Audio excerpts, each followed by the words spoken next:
Okay, welcome back mga scalper. ETH5 Technical Analysis.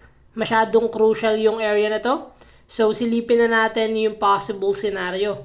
Currently, daily time frame, meron tayong nabuo na daily candle na doji candle and average yung volume, and this is a color green candle.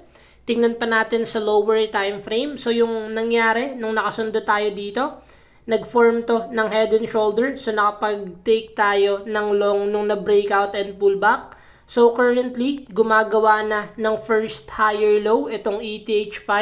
Still respected pa rin yung previous resistance and currently ginagawang support. Bakit? Nung nagkaroon tayo ng candle dito, nag-bounce lang siya paakyat. So still respected pa rin yung area na to.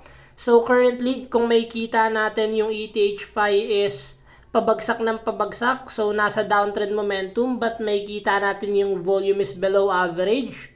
What we expect sa ganitong scenario, the moment na basagin niya yung trendline resistance natin, we will check lang ng volume and pullback for higher probability trade to confirm yung uptrend momentum. And the moment naman na basagin niya yung support area natin, as possible bumagsak pa tong ETH5.